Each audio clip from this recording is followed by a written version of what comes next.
I'm done pretending to love someone who's spiritually dead inside. Ravi has awakened something in me that 24 years with you never could. My wife announced this to 30 children and their parents at our daughter's 7th birthday party, right after the kids sang happy birthday. She was still holding the unicorn piñata when she added, "Oh, and Dennis? I've already emptied our accounts and changed the locks on the house. My lawyer says you have no case since I've been documenting your emotional abuse for months." But she didn't know about the manila folder in my Spider-Man gift bag. She didn't know I'd been watching her every move for 4 months. And she definitely didn't know that her yoga instructor boyfriend owed the IRS $80,000 and was about to destroy both their lives. My name is Dennis Kalowski. I'm 46 years old and I manage supply chain operations for Cascade Medical Systems out of Portland. I make sure hospitals get what they need to save lives. And on that sunny Saturday afternoon, while my wife tried to publicly humiliate me in front of everyone we knew, I was about to show her why you should never underestimate a man who solves problems for a living. The bouncy castle went quiet. The face painter stopped mid-butterfly. Someone's toddler dropped their juice box, and the splash sounded like thunder in the sudden silence. My daughter Maisie stood there in her princess dress, chocolate cake still on her fork, looking between her mother and me like she was trying to solve a math problem too advanced for 2nd grade. But I wasn't shocked. I'd been preparing for this moment for 4 months. Not this exact moment. I didn't think Veronica would hijack a children's party to announce she was leaving me for her yoga instructor, Ravi. But I knew it was coming. The signs had been about as subtle as a fire alarm. The overnight meditation retreats. The new Sanskrit tattoo. The way she'd started calling our mortgage attachment to material possessions. Veronica stood there in her designer yoga pants and a shirt that said spiritual gangster, waiting for me to react, to yell, to beg, to give her the dramatic scene she needed to justify what she was doing. Behind her, Ravi lurked by the gift table, his man bun catching the afternoon light, probably calculating how long before he could move into my house. Instead, I reached into the Spider-Man gift bag I'd been carrying and pulled out a manila folder. "Since we're making announcements," I said, handing it to her, "here's yours." She took it like it might explode. Around us, parents were pulling out their phones, not to call anyone, just to have something to do with their hands. The kids had started whispering. Maisie's best friend Chloe was asking her mom what spiritual growth meant. The balloon artist was frozen mid-twist, a half-formed poodle dangling from his hands. "What is this?" Veronica asked, though her voice had already lost some of its enlightened confidence. "Open it," I said. "But maybe not in front of the kids." She opened it anyway, right there next to the unicorn cake and the bubble machine. I watched her face change as she read the first page. The meditation retreat in Sedona that was actually a couple's getaway. The healing ceremonies that happened at the Marriott downtown. The yoga instructor certification course she'd paid for Ravi using our joint credit card. $10,000 for him to become a spiritual life coach. "Dennis," she said, her voice different now, smaller. "This isn't... You don't understand our connection." "Page 3, I said. "That's my favorite part." She flipped to page 3, and that's when the screaming started. I should probably explain who I am beyond the guy holding legal documents at a kid's birthday party. Dennis Kalowski, son of a plumber and a school nurse from Beaverton. Not exactly the spiritual warrior Veronica apparently needed. I met Veronica in college, Oregon State, 1999. She was studying communications and drama. I was in logistics management. She was the girl who organized protests against cafeteria food, while I was the guy who figured out how to get better food delivered cheaper. Opposites attracted, or so we thought. When we married in 2001, I took an entry-level position at Cascade Medical. Veronica had dreams of being an actress, maybe directing eventually. She waited tables at an upscale restaurant downtown while going to auditions. I supported her dreams, worked overtime to cover rent when her shifts got cut. That was what you did when you loved someone. When Maisie was born 7 years ago, everything changed. Veronica quit the restaurant job to stay home. I moved up to regional supply manager, handling contracts worth millions. 60-hour weeks became 70 during flu season or equipment shortages. I missed some bedtime stories, sure, but I never missed the important stuff. Dance recitals, doctor appointments, birthday parties. I was there. Veronica seemed happy at first. She joined mommy groups, started a blog about conscious parenting that got decent traffic. But around Maisie's 5th birthday, something shifted. She complained about feeling stuck, about losing herself in suburbia. I suggested she go back to work part-time. That's when she discovered yoga. At first, I was glad. She seemed happier, more centered. The studio was expensive, $200 a month for unlimited classes. But if it helped her find balance, it was worth it. She started teacher training, another $3,000. Still fine. We could afford it. Then came Ravi. He's not like other instructors, she told me after her first class with him. He really sees people's potential. Ravi Chakraborty, originally from Berkeley, had opened Inner Light Wellness after what he called a transformative journey through India. His website featured a lot of photos of him shirtless on mountaintops. He charged $150 for private sessions. Veronica started taking 3 privates a week. I'm not an idiot. When your wife starts spending $1,800 a month on private yoga sessions and comes home glowing talking about energy work and spiritual awakening, you notice. When she starts criticizing your low vibrational energy and suggesting you're holding her back from ascending to her truth, you know something's shifting. But I loved her. 24 years together, a house, a daughter, a life. You don't throw that away because your wife gets too into yoga, right? Wrong. 3 months before Maisie's birthday party, Veronica told me she was going on a weekend meditation retreat in Sedona. Self-care, she said. She'd earned it. I watched our daughter, paid the $2,500 retreat fee, and wished her well. She came back with a small tattoo on her wrist, Sanskrit for liberation. That's when I knew I needed to start paying attention, really paying attention. The changes accelerated after Sedona. Veronica started redecorating our house with crystals, sage bundles, and meditation corners. Our living room became a sacred space where I couldn't watch football because it disturbed the energy flow. She threw out my recliner, said it was blocking her chakras. She began speaking in a language I didn't recognize. Not Sanskrit, worse, wellness speak. Every conversation became a lecture about my toxic masculinity and closed third eye. When I worked late, I was choosing capitalism over consciousness. When I ordered pizza for dinner, I was poisoning our temple. You used to support my growth, she said one night after I questioned the $400 crystal she'd bought to cleanse our home's aura. I still do, I said, but growth doesn't usually cost this much. That's exactly the kind of scarcity mindset that's holding us back. She started attending Ravi's evening workshops, Awakening the Divine Feminine, Sacred Sexuality, Tantra for Modern Times. Always $200 a session, always mandatory for her spiritual journey. Our savings account was becoming a spiritual journey fund. I tried to be understanding. I bought yoga mats, tried a few classes myself. Ravi adjusted my downward dog, his hands lingering a bit too long on my wife's favorite student's husband. He smelled like patchouli and superiority. Your husband has a lot of resistance, he told Veronica. Loud enough for me to hear. Some souls aren't ready for elevation. That night, Veronica suggested I might be happier sleeping in the guest room. My snoring was interfering with her morning meditation. The guest room became my room. Our bathroom became her bathroom. Our bed became her bed. I started noticing other things. Charges at restaurants I'd never heard of. Eternal Harvest, Blissful Bowl, Conscious Kitchen. Always for 2 people.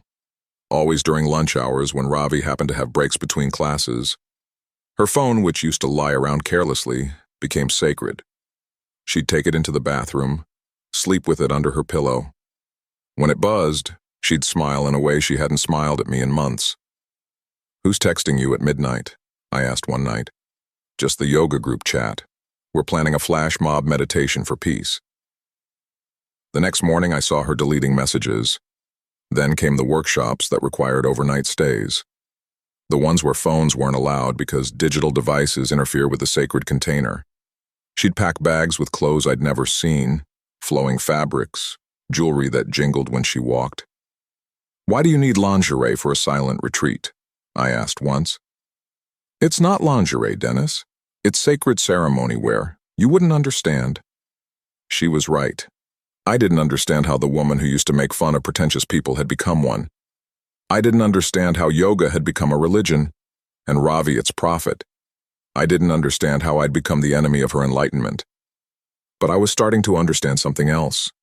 My wife wasn't finding herself. She was losing herself, and she was taking our family's future with her. The breaking point came on a Tuesday evening in March. I'd left work early to surprise Maisie. Her school was having a science fair, and I wanted to help with her volcano project. When I pulled into our driveway at 3 p.m., Ravi's Tesla was parked in my spot. I sat in my car for a full minute, engine running, staring at that white Model 3 with its NAMASTE license plate. Every rational part of my brain said to drive away, go back to work, pretend I hadn't seen it. But something made me turn off the engine and walk to my own front door. I could hear them before I opened it. Not what you think. They were chanting. But there was something intimate about it, something that made my key shake in the lock. When I walked in, I found them in the living room. Veronica in a sports bra and tiny shorts, Ravi adjusting her form from behind, both covered in a sheen of sweat that had nothing to do with yoga. "Dennis!" Veronica jumped back like she'd been electrocuted. "You're home early." "Science fair," I said, my voice surprisingly steady. "Maisie's volcano." Ravi didn't even have the decency to look embarrassed. He stood there in compression shorts that left nothing to imagination, smiling like we were old friends. "Dennis, brother.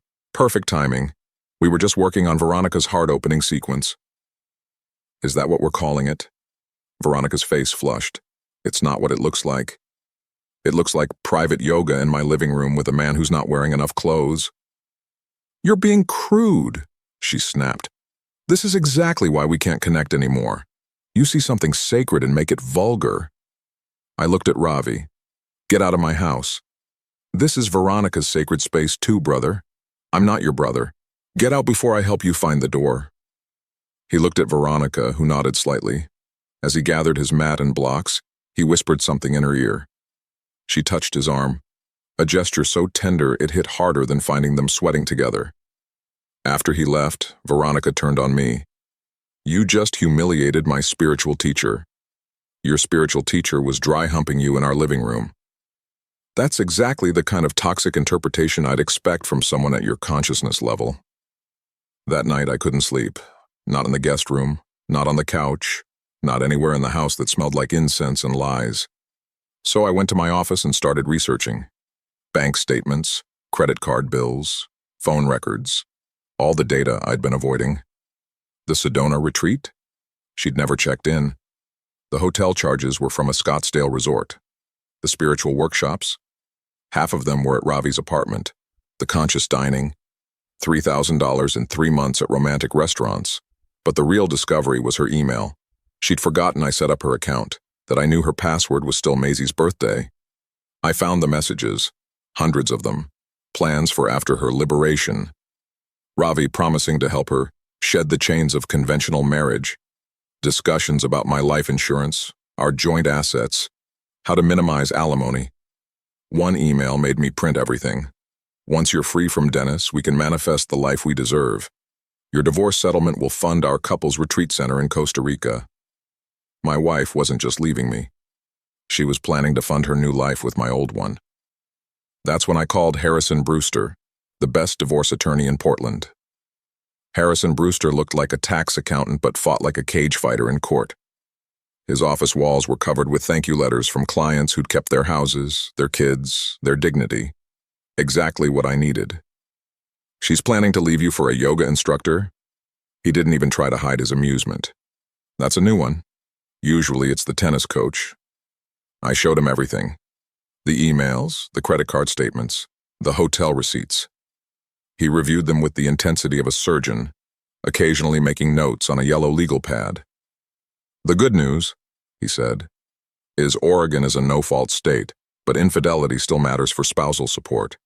The bad news is she's already moving assets. See this? She opened a separate account 3 months ago. Small transfers, nothing that would trigger alerts, but it's adding up. Can we stop it? We can do better than that, but you need to be strategic. If she knows you're onto her, she'll accelerate her timeline. How good are you at acting? I manage logistics for a living. I can handle complex situations without emotion. Perfect. Here's what you're going to do. Harrison laid out a plan that was beautiful in its simplicity. Don't confront her. Don't change anything. Let her think she's in control while we documented everything. Install legal financial monitoring on our joint accounts. Secure important documents. Most importantly, protect Maisie's college fund and our home equity. I watched from the swing set as she guided him through the party, her hand occasionally touching his arm, his back, gestures just intimate enough to make people notice. Some of the parents exchanged glances. My coworker Ted raised an eyebrow at me. I just smiled and kept pushing Maisie. "Higher, Daddy," she squealed, oblivious to the drama brewing. At 2:15, Veronica clinked a fork against her wineglass. Yes, she'd brought wineglasses to a children's party. The chatter died down. Parents gathered their kids closer, sensing something was about to happen. "I want to thank everyone for coming to celebrate our beautiful Maisie," she began, her voice carrying that performative quality she'd perfected in community theater. 7 years ago, this amazing soul chose me as her mother, and it's been a journey of growth and discovery. Normal so far. People smiled, nodded. But birthdays aren't just about celebrating the past, they're about embracing the future. And today I want to share something important with all of you, our chosen family. She looked at me then, and I saw it in her eyes. This was it, the moment she'd been planning. In front of our daughter, her friends, everyone we knew, she was going to blow up our life and expect me to crumble. I reached down and picked up the Spider-Man gift bag. "I've wasted the best years of my life on someone who can't even touch his toes," Veronica announced, her voice carrying across the suddenly silent backyard. "Namaste, everyone. I'm leaving him for someone who actually understands spiritual growth." And there it was, the line she'd probably rehearsed in the mirror, the moment she'd orchestrated for maximum impact. Cameras were already coming out. Several of her yoga friends had their phones ready, probably warned to capture this empowering moment. Ravi stepped forward on cue, taking his place beside her like they'd choreographed it, which, knowing what I'd found in her emails, they probably had. "Dennis and I have grown apart," Veronica continued, putting her hand on Ravi's arm. "I've evolved beyond the limitations of conventional marriage. Ravi has shown me what true partnership looks like, two souls ascending together." My coworker Ted's jaw literally dropped. Mrs. Patterson from next door covered her son's ears. One of the kids asked loudly, "Why is Mrs. Kalowski being mean to Mr. Kalowski?" But I didn't react the way she expected. No shouting, no begging, no broken-hearted collapse. Instead, I stood up calmly, still holding the gift bag. "Since we're making announcements," I said, pulling out the manila folder, "here's yours." The confidence in Veronica's face flickered. This wasn't in her script.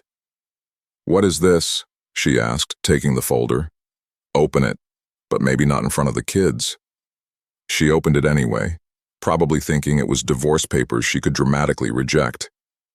Her face went white as she saw the first page, her secret bank account statements with $47,000 transferred from our joint accounts over 3 months.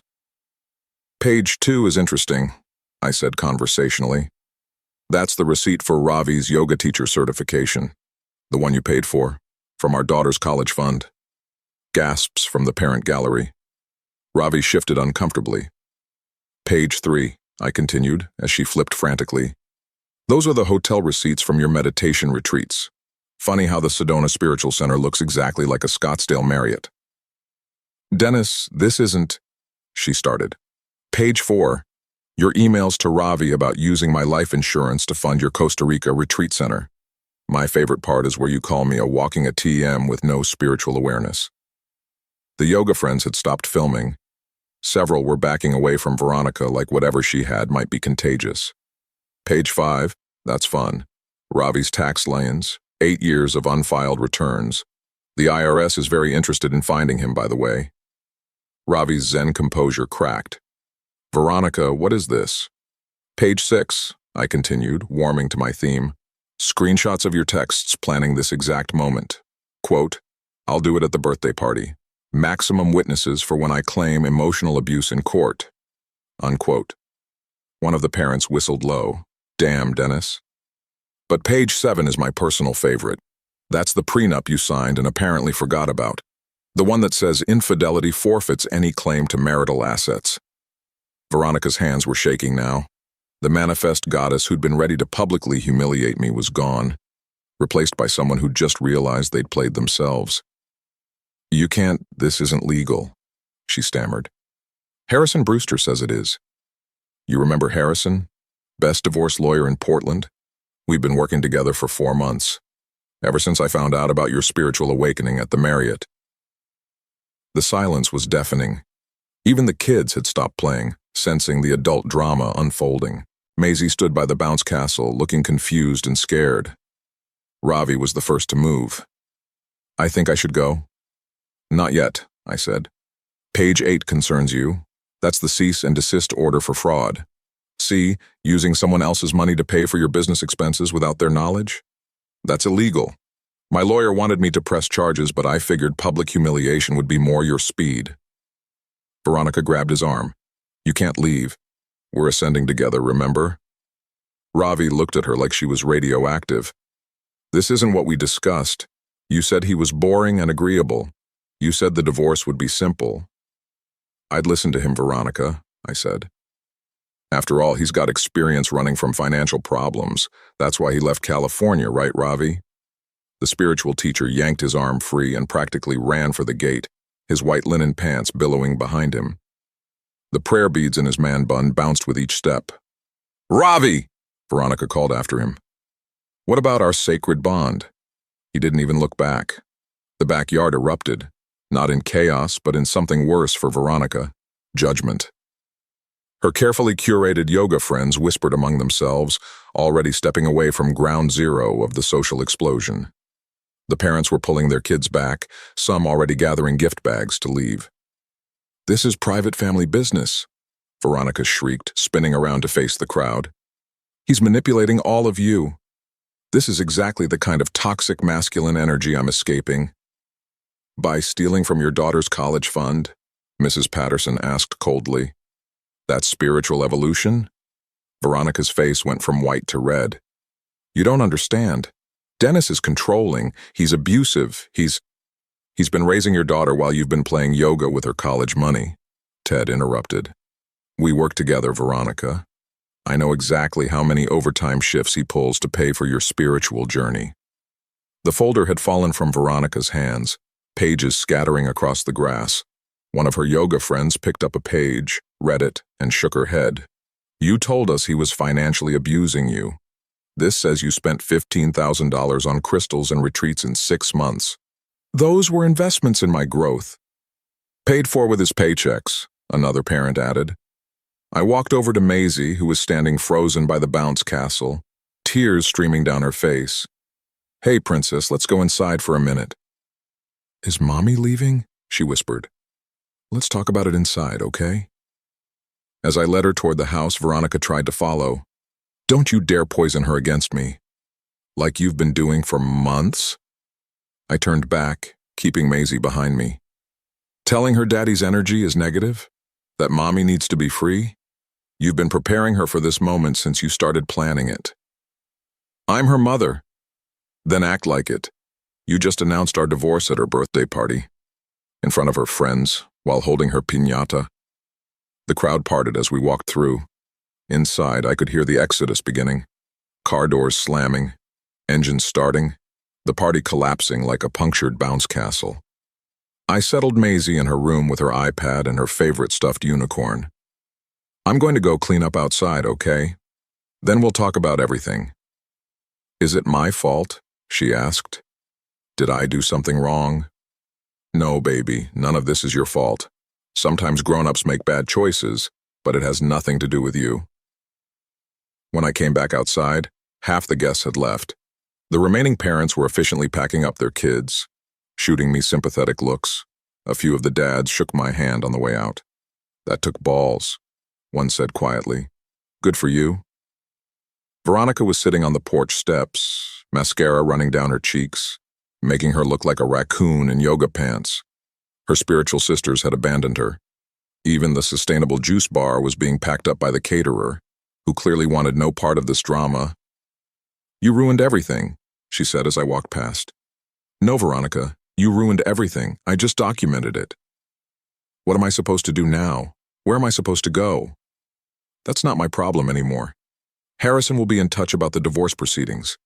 I'd suggest getting a lawyer, but since you can't use my money anymore, that might be challenging."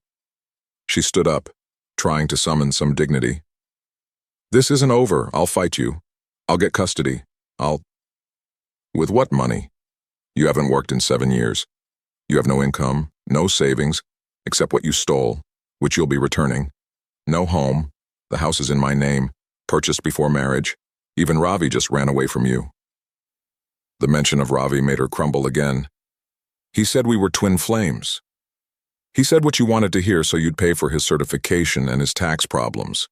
Check page 9 of the folder. That's his profile on 3 different dating apps, all active. You're not his twin flame, Veronica. You're his ATM, just like I was yours." A car honked from the street. One of her yoga friends offering a rescue ride. Veronica looked at me one last time. "I loved you once." "No," I said. "You loved what I could provide. There's a difference." She walked to the car, her designer yoga mat under one arm, her spiritual gangster image as deflated as the bounce castle we'd have to return. As the car pulled away, I surveyed the wreckage of the party. Abandoned presents, half-eaten cake, decorations fluttering in the breeze, but also freedom. For the first time in months, I could breathe without calculating the cost of each inhale. The calls started that evening. First Veronica from her friend's phone, since I'd blocked her number. "Dennis, please, we need to talk about this like adults." We did, in front of 43 witnesses. Your idea, remember? I was confused. Ravi manipulated me. He made me believe things that weren't true. Like what? That you deserved better than a man who worked 70-hour weeks to fund your spiritual shopping sprees? "I'll go to counseling. We can work through this." The time for counseling was before you spent our daughter's college fund on your boyfriend's tax debt. Click. She called back 6 times that night, each message more desperate than the last. By the 4th call, she was sobbing. By the 6th, she was threatening. "I'll tell everyone you abused me. I'll ruin your reputation." I saved every voicemail. Harrison said they'd be useful. The next morning, she showed up at my work. Security called me down to the lobby where she was making a scene, still in yesterday's yoga clothes, hair unwashed, the Sanskrit tattoo on her wrist looking more like a mistake than liberation. "5 minutes," she begged. "Just give me 5 minutes." I gave her 2, standing in the lobby with security watching. "Ravi won't return my calls," she said. "The studio banned me. Apparently I owe them $3,000 in unpaid class fees." Sounds like a personal problem. "I need money, Dennis, just until I figure things out." "No. I'm your wife, soon-to-be ex-wife, who publicly humiliated me and tried to steal everything I worked for. That ship hasn't just sailed, Veronica. It's hit an iceberg and sunk. Where am I supposed to live? Maybe one of your spiritual sisters will take you in. Oh, wait, they all saw the evidence of what you really are." She tried a different approach, reaching for my hand. I stepped back. "Remember when we met? How happy we were. We can get back to that. We met when you were a different person. Or maybe you were always this person and I was too blind to see it. I made mistakes. You made choices. For months. Calculated, deliberate choices. Now you get to live with them." Security escorted her out. My boss, who'd heard about the party disaster through Ted, told me to take the rest of the day off. "Handle your business, Dennis. We've got your back here." That afternoon, Veronica's mother called. Helen lived in Arizona, a retired teacher who'd always been kind to me. "Dennis, I just heard. Is it true?" I gave her the abbreviated version. The affairs, the stolen money, The birthday party ambush. The line went quiet for so long I thought we'd been disconnected. "That foolish, foolish girl," Helen finally said. "I'm so sorry, Dennis. Is Maisie okay?" "She's confused and hurt, but we're working through it." "I'll talk to Veronica. This is unacceptable." But even Helen's intervention didn't help. Veronica called that night from her mother's phone. "My own mother is taking your side." "Your mother is taking Maisie's side. There's a difference. I need my things from the house. Harrison will arrange a supervised pickup. You can get your clothes and personal items. Nothing else. My crystals were purchased with marital funds. They stay. My yoga equipment. Same answer. This is theft." "No, theft is taking $47,000 from joint accounts without your spouse's knowledge. What's happening now is called consequences." She hung up on me.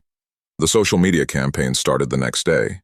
Veronica, posting from her friend's account, painting herself as a victim of financial abuse. A woman who'd been trapped in a loveless marriage, who'd found spiritual awakening only to be punished by a controlling husband. The comments section became a battlefield. Her yoga friends initially supported her, until our mutual acquaintances started posting screenshots of her party meltdown. Someone uploaded a video of Ravi literally running away. The narrative shifted quickly. By day 3, she'd deleted everything and gone dark. Harrison called with an update. "She's retained counsel, not a very good one. Apparently, she can only afford someone fresh out of law school. And they're asking for mediation. She wants to negotiate." "What's to negotiate?" "The prenup is clear. She's claiming duress, says she didn't understand what she was signing. She had her own lawyer review it. I know, this won't go anywhere, but we need to respond. Can you come in tomorrow?" That night I sat with Maisie as she did homework. She'd been quiet since the party, processing everything in her 7-year-old way. "Daddy," she said suddenly, "is Mommy coming back?" I put down my coffee. "What do you want, sweetheart?" "I don't know. She made you sad. She made me sad, but she's still my mommy. She'll always be your mommy, that won't change, but she won't be living here anymore. Because of Ravi, because of choices she made, adult choices that have adult consequences. Will you get a new wife?" "Right now I just want to focus on you and me. Is that okay?" She nodded and went back to her math worksheet. Outside, life continued. Inside, we started building our new normal, one homework problem at a time. The mediation was scheduled for a Thursday morning. I wore my best suit. The one Veronica used to say made me look like a funeral director. Harrison met me in the lobby of his building, briefcase in hand, smile sharp. "Ready for this?" "I've been ready for months." Veronica arrived 15 minutes late, wearing what looked like borrowed clothes, a ill-fitting blazer over yoga pants, trying to look professional but achieving desperate instead. Her lawyer looked younger than our babysitter, clutching a briefcase that still had the price tag on it. "Let's begin," the mediator said. "Mrs. Kalowski, you've asked for this session. What are you hoping to accomplish?" Veronica launched into a prepared speech about marriage being a partnership, about sacrifices she'd made, about staying home with Maisie. Her lawyer nodded along like a bobblehead. When she finished, Harrison slid a folder across the table. Exhibit A, Mrs. Kalowski's employment history. 3 months at a marketing firm, 6 months at a nonprofit, 4 months in real estate. Total earnings over 7 years, $12,000, hardly a career sacrifice. I was finding myself. Exhibit B, credit card statements showing $186,000 in purchases over 24 years of marriage. The last 7 years alone account for $140,000. Yoga classes, retreats, crystals, spiritual coaching, all paid by Mr. Kalowski's income. Marital expenses. Exhibit C, the birthday party video. Veronica's lawyer hadn't seen it. His face went pale as he watched his client publicly humiliate me while her boyfriend stood by. "This is unfortunate," he stammered. Exhibit D, bank records showing systematic theft from marital accounts, including unauthorized withdrawals from their daughter's education fund. I was planning our future. "With another man," Harrison added pleasantly. Which brings us to Exhibit E, the prenuptial agreement, reviewed by independent counsel, clearly stating that infidelity voids any claim to marital assets. Veronica's lawyer shuffled papers, clearly out of his depth. We're claiming duress. Exhibit F, video deposition from attorney Sandra Mills, who spent 3 hours explaining the prenup to Mrs. Kalowski and has notes confirming she understood every clause. The mediator looked tired already. Mrs. Kalowski, what exactly are you asking for? The house, alimony, half the retirement funds, shared custody. I spoke for the first time. No. You can't just say no. I can and I am. The house is premarital property. You're entitled to 0 alimony after infidelity. The retirement funds are protected by the prenup. As for custody, Harrison pulled out more papers. We're seeking primary custody with supervised visitation for Mrs. Kalowski. Supervised? Veronica shot out of her chair. I'm her mother, who publicly humiliated her at her birthday party and has been systematically alienating her from her father. The court takes emotional abuse seriously. This is insane. Tell them this is insane. She turned to her lawyer, who looked like he wanted to disappear. Perhaps we could negotiate, he started. There's nothing to negotiate, I said. She gets what the prenup allows. Her personal belongings and her car, which I'll note is registered in her name, and has an outstanding loan she'll need to assume. I can't afford the car payment. Then sell it, buy something you can afford, or take the bus. I hear public transportation is very grounding. You're enjoying this. No, Veronica. I'm not enjoying any of this. I'm protecting myself and our daughter from someone who tried to destroy our lives for a man who does yoga in his underwear. Her lawyer whispered urgently in her ear. She shook her head, whispered back. Finally, he sighed. We need to caucus. They left for 20 minutes. When they returned, Veronica looked defeated. We'll accept the terms, her lawyer said quietly, with one modification. Mrs. Kalowski requests 2 months to find employment and housing. Harrison looked at me. I thought about it. 2 months of her in my space, around Maisie, potentially causing more damage. 1 month, I said. She stays in the guest room. No overnight guests. No taking Maisie anywhere without my permission. Any violation, and she's out immediately. That's prison. That's generous. You announced our divorce at our daughter's birthday party. You're lucky I'm not pushing for criminal fraud charges. Her lawyer touched her arm. Take the deal, Veronica. She did. We signed papers. The mediator looked relieved when we left. In the elevator, Veronica turned to me. I hope you're happy. I hope you learned something from this. What's that supposed to mean? It means I hope the next man you meet gets the real you, not the performance. It means I hope you figure out that crystals can't fix character flaws. It means I hope you become the mother Maisie deserves instead of the victim you enjoy playing. The elevator opened. She walked out without another word. Harrison clapped me on the shoulder. Well done. Most men would have caved on the housing issue. I'm not most men. No, he agreed. You're definitely not. That night, I explained the new arrangement to Maisie. Mommy would stay for a few more weeks, then get her own place. She could visit Mommy on weekends if she wanted. Will Ravi be there? She asked. No, sweetheart. Ravi won't be around anymore. Good. He smelled weird. I laughed for the first time in days. Yeah, he really did. The month with Veronica in the guest room was like living with a ghost who did yoga. She'd emerge for her morning practice in the living room, pointedly ignored my presence, then retreat. She applied for jobs on her laptop, each rejection email making her sighs more dramatic. No one will hire me, she complained one evening when Maisie was at a sleepover. I've been out of work too long. You've been out of work by choice, I reminded her, meal prepping for the week. Maybe start with something entry-level and work up. Entry-level? I have a communications degree. From 1999, which you've used for approximately 18 months total. She stormed back to the guest room. I continued chopping vegetables, finding peace in the routine. The breakthrough came from an unexpected source.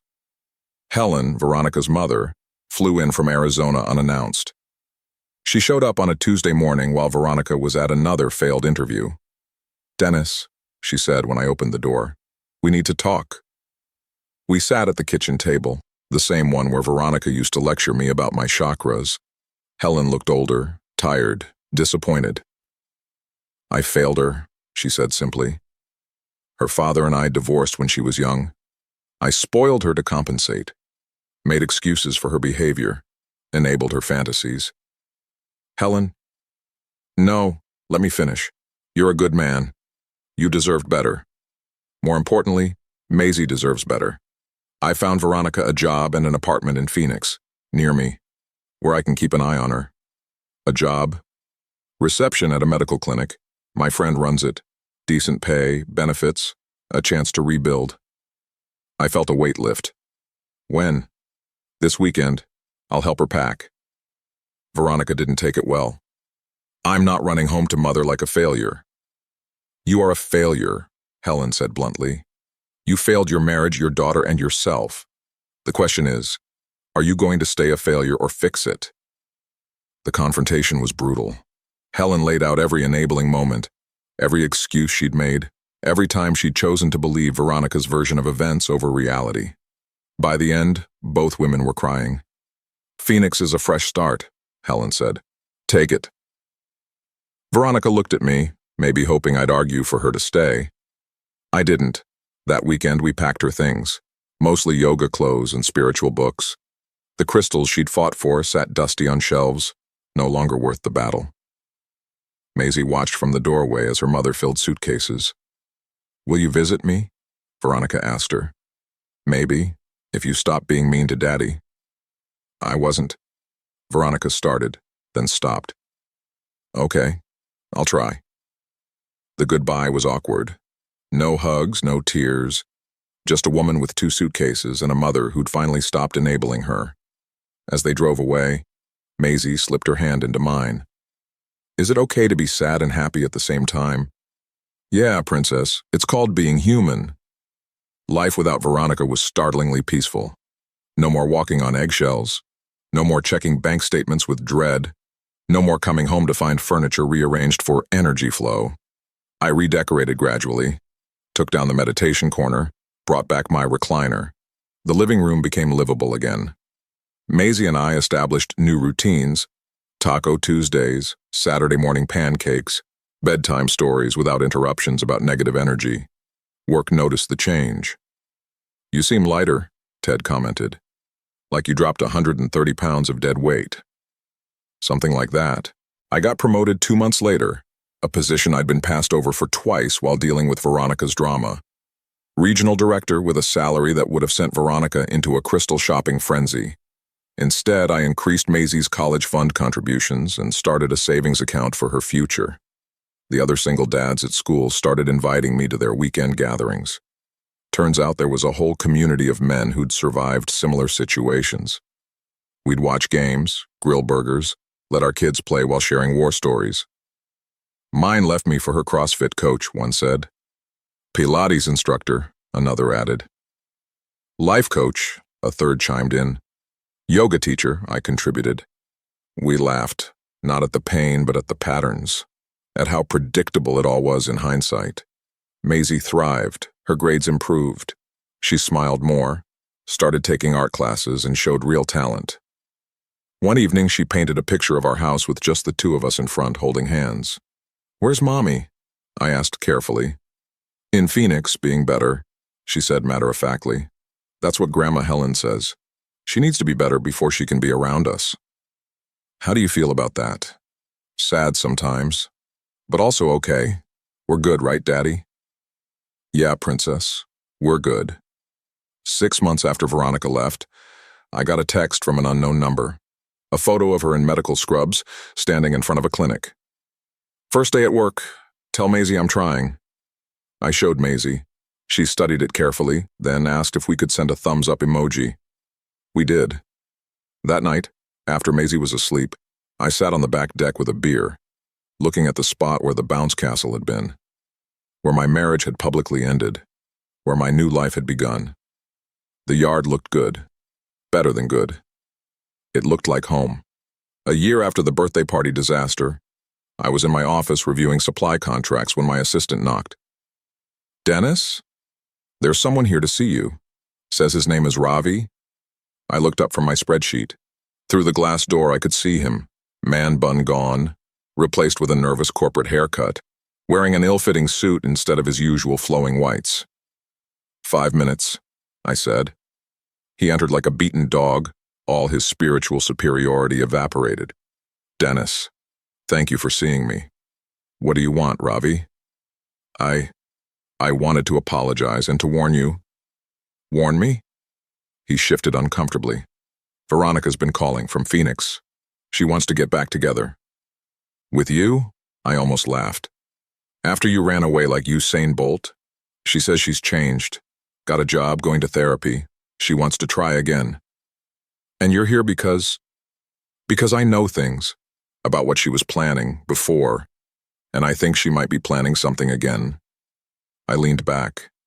I'm listening. Ravi pulled out his phone, showed me text messages, recent ones. Veronica talking about her transformation, how she'd played the game to get her mother's sympathy, how she was building a case to get more custody, more money. She's not better, he said. She's just better at hiding it. Why tell me this? Because I lost everything too. The studio kicked me out. Turns out using client funds for personal expenses is fraud. The IRS caught up with me. I'm working at a juice bar now, minimum wage plus tips. He laughed bitterly. All those years teaching about karma, and it hit me like a freight train. That's rough. I deserve it. But your daughter doesn't deserve what Veronica's planning. She's been documenting everything, building a case that you've alienated her from Maisie. She's got a new lawyer, a real one this time. I studied him. Gone was the arrogant guru who'd helped destroy my marriage. In his place sat a tired young man who'd learned expensive lessons. Thanks for the heads up. There's more. She's been taking online courses. Child psychology. She's planning to claim she's transformed herself for Maisie's sake. The job, the therapy, it's all performance. How do you know? Because she called me drunk last week. Told me everything. How she's going to get the house, get alimony, get you paying for her healing journey for the rest of your life. I forwarded the screenshots to Harrison immediately. Then I looked at Ravi. Why are you really here? Because I owe you, and because... He paused. Because someone needs to stop her before she hurts that little girl more than she already has. 2 weeks later, Veronica filed her motion. New lawyer, new angle. The devoted mother who'd addressed her issues and deserved a second chance. Harrison was ready. The hearing was in family court. Veronica showed up looking like a different person.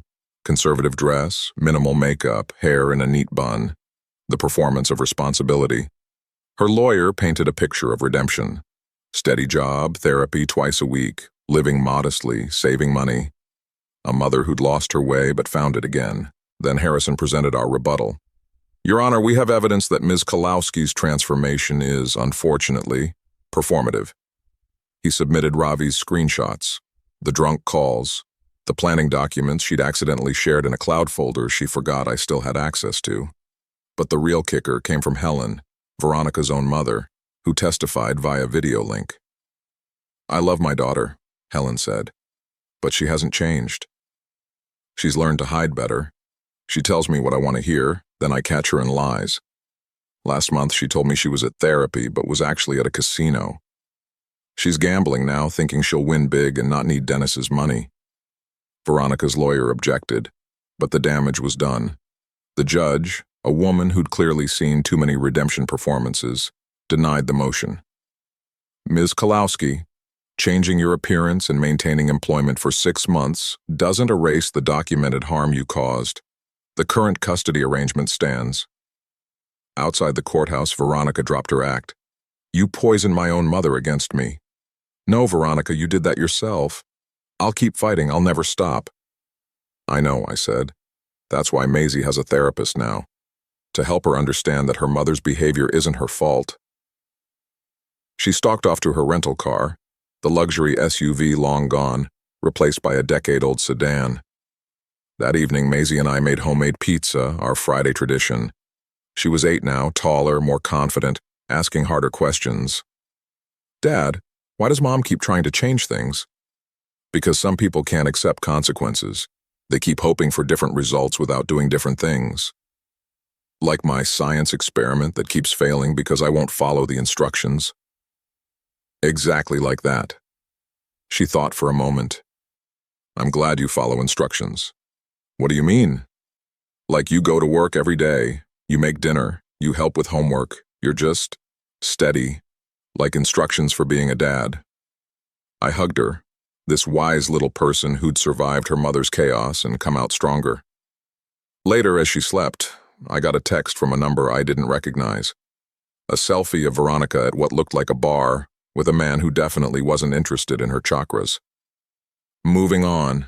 Hope you're happy now. I deleted it without responding. I was happy. Not because she was struggling, but because we weren't. Because Maisie had stability. Because our home was peaceful. Because sometimes the best revenge isn't revenge at all. It's just living well while someone else deals with the consequences of their choices. The next morning, Maisie and I went to the farmer's market, bought fresh strawberries, and made pancakes. Normal, boring, perfectly balanced pancakes. No organic quinoa flour. No spiritual significance. No lectures about gluten blocking our third eyes. Just a father and daughter, building a life on the solid foundation of trust, consistency, and love. The things that actually matter. The things you can't fake, can't perform, can't buy with someone else's money. As we cleaned up breakfast, Maisie asked, Dad, do you think Mom will ever really change? I thought about it. I don't know, Princess, but that's her journey to take. And ours. Ours is right here, right now. And it's pretty good, isn't it? She grinned, gap-toothed and genuine. Yeah, it's pretty good. And it was.